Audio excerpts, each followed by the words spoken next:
a dramatic afternoon at Silverstone, with the first clash between the championship contenders, Max Verstappen and Lewis Hamilton. Plus, we had a historic weekend, with sprint qualifying taking place for the first time ever. It was a good weekend of action, which has seen the championship fight close up in circumstances that neither Red Bull nor Mercedes would have wanted. But Lewis Hamilton won't be complaining after his 8th Grand Prix win at Silverstone. There's an awful lot to talk about, but here's my 5 things we learned from the British Grand Prix. Let's have a look. My name's Andy, and this is Behind the Drive. Sprint qualifying delivered. It was a historic race for Formula 1, as the first ever sprint qualifying event went ahead in front of a full crowd. This was a weekend schedule reshuffle, which essentially swapped out a third free practice session to be replaced by a 30-minute flat-out race where every driver was able to push their car to the limit. And for me, I would say that this weekend was a huge success, so it was a green box for sprint qualifying and for Formula 1 for trying something different.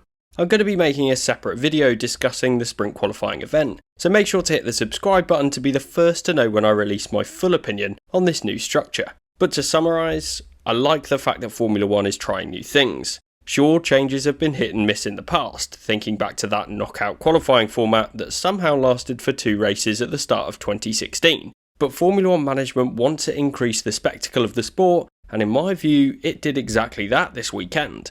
It was a novelty, and whether this kind of anticipation would continue at other races with this format is another matter.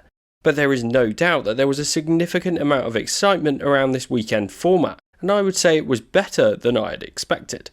I was apprehensive going into this weekend. I don't think there's anything wrong with the traditional format, but I wouldn't want to dismiss something until it's been tried. I was nervous about the comments regarding the fact that it was aimed at increasing the appeal to a younger audience, but I do believe that the format succeeded in increasing the engagement from all fans. Ratings were reportedly particularly high on Friday for qualifying, and I would assume they were also high for the sprint qualifying event on Saturday. This is undoubtedly good for the sport, as more competitive running is exciting for the fans, and is likely to increase the appeal of Formula 1 more generally. The race itself was exciting, with drivers going for it, and clearly there was enough incentive to take risks, even if it was just for a starting grid position.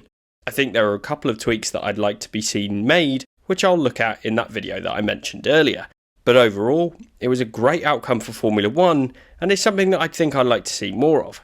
Let me know in the comments section what you thought of the sprint qualifying, but there was far more drama in the Grand Prix on Sunday, even after just half a lap. But before I get into that coming together, this episode of 5 Things We Learned is sponsored by Skillshare. Skillshare is an online learning community with thousands of classes on all sorts of different topics, from film and video to freelance and entrepreneurship and even productivity.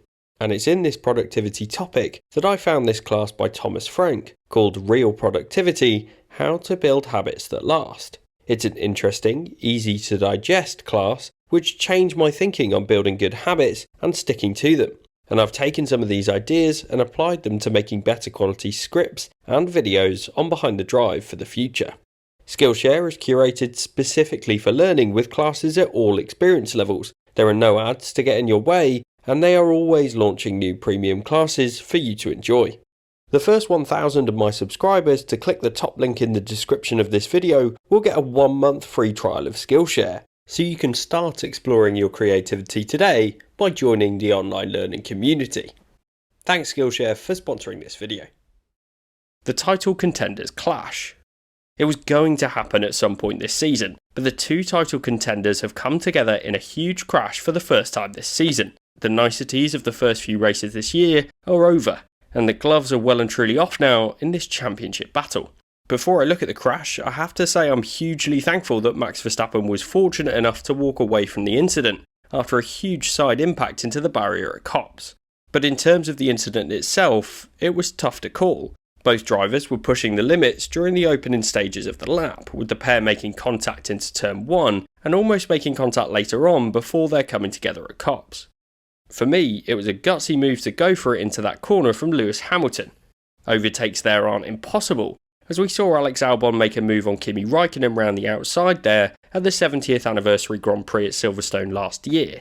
But picking the inside line was almost inevitably going to end up in a disaster, as no matter what, Hamilton was going to be forced to the outside of the turn due to the high-speed nature of it. And I think that this is why the penalty was justified. Yes, he was alongside Verstappen going into the corner, but if the incidents from the Austrian Grand Prix were worthy of a 5-second penalty, then this was too. I think that 10 seconds was harsh, particularly given it was a lap 1 incident and both drivers were pushing the boundaries. But at least for Hamilton, he was able to keep it running in the Grand Prix, as obviously Max Verstappen was not. For the championship fight, this incident has meant that the gap has closed, which is great for us fans. But I'm going to give it an amber box, purely because seeing a contender crash out of the race is not what I like to see. What this means going forward is that you can be sure that Verstappen and Hamilton will be more cautious when racing each other. They have always said that they'll give each other the respect when racing, and I think that went out the window today. The next half of this championship is going to be fascinating to see, and it could well come down to more incidents like this one between these two drivers. It's also a massive loss for Verstappen and Red Bull. Honda will be left with a job to restore and save as many components as possible from that power unit, but certainly from the initial images, it looked like a significant write-off.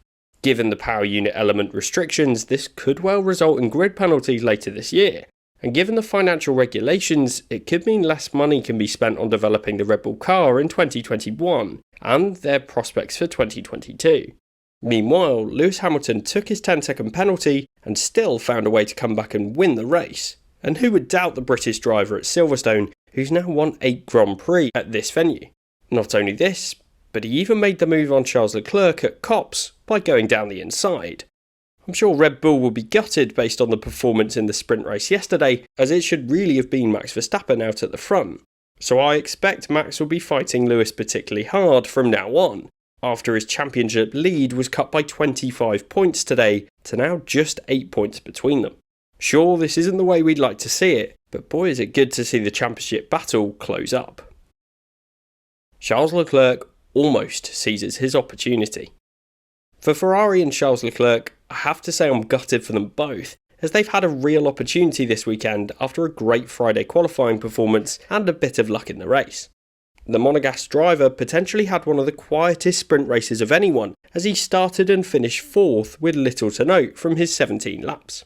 A podium has been coming for Charles Leclerc this year. He was unfortunate in Monaco after qualifying on pole position and failing to make the start of that Grand Prix. He also managed to qualify on pole in Azerbaijan, but failed to convert that into a top 3 finish. Before this Grand Prix, Leclerc was the best performer to have not achieved a podium, but today he took advantage of the chaos ahead of him, making up a position on Valtteri Bottas off the starting grid, and then snuck his way past Lewis Hamilton and obviously Max Verstappen through their incident on lap 1. It meant he was leading the race on the restart and despite engine issues, drove well to lose out with just a couple of laps to go. Those closing stages were incredibly tense as the faster Mercedes of Lewis Hamilton, who'd lost out as a result of his 10-second penalty, was released by Valtteri Bottas to close him down, and Hamilton had just enough time and enough tyre life to ensure he took the lead from Charles Leclerc. Overall, I think Ferrari and Leclerc will see this as a great Grand Prix. They'll be gutted to miss out in the closing stages, but to have had the pace to lead for 50 laps shows just how far they've come since last year. So it's a green box for Charles Leclerc after a fantastic result. Alonso proves he's still one of the best. Fernando Alonso's return to Formula 1 is controversial at best. At 39 years old, he's one of the oldest drivers on the grid, but this weekend in particular, he's proved exactly why he deserves his spot on the grid. During sprint qualifying, he had an electric start to go from 11th on the grid to end up 7th on the other grid. He was even running as high as 5th on the first lap ahead of both McLarens. Going for soft tyres gave him that huge advantage off the line, and I have to say Alonso is probably a big fan of this sprint qualifying format. So it's a green box for the Spanish driver this weekend. Once he got up to 7th and put his Alpine car in a stronger starting position, it gave Alonso an opportunity in the Grand Prix. He took advantage of that as he maintained that position, which is probably about as well as he could have expected with that Alpine race car. It's a great outcome in what's clearly a car that's stronger in the races than it is in qualifying. I think Alonso will have loved racing on Saturday as he showed exactly why he's known as one of the greatest drivers in Formula 1, as he found a way to extract the maximum performance. he's also started to show exactly why he should be the number one driver at the team over Esteban Ocon, who clearly had the strongest start to the year.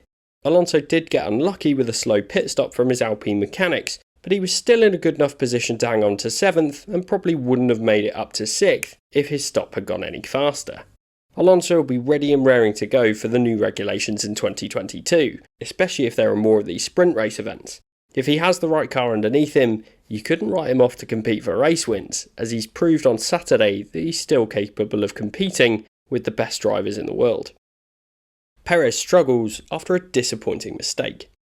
A theme with this modified weekend format is that any mistake in any of the competitive sessions could be seriously costly, as Sergio Perez learned this weekend. An unforced error at Chapel in the sprint qualifying event saw him spinning off towards the barrier and ultimately led to his retirement and a pit lane start for the Grand Prix, so it's undoubtedly a red box for Sergio Perez. Despite being in one of the fastest cars, and despite being given a lifeline with the red flag restart, he struggled to work his way up the order at all, and in the end he was forced to pit late to ensure that he would prevent Lewis Hamilton from getting an extra point from the fastest lap. It's a hugely disappointing end to a tough race weekend for him, and for Red Bull, as it happened as a result of his own mistake.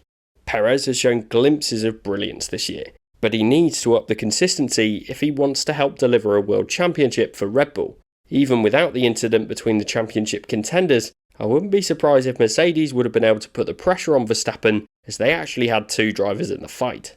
There's a long way to go in this championship, and I do hope that the consistency will come, but it will be a tough one to take for Perez and Red Bull, as his only contribution was to reduce Hamilton's points haul this afternoon. Honourable mentions. Not too many honourable mentions today. One needs to go to Valtteri Bottas, who's been up there and has done the job that his team needs him to do. Yes, he lost a position to Leclerc at the start, but he played the team game to let Hamilton through. Norris and Ricciardo also deserve a mention here, as they both did a good job to come home 4th and 5th. A big haul of points for the McLaren team, although Ferrari did end up with more in that battle this weekend. Without the long stop for Norris, who knows what he could have achieved.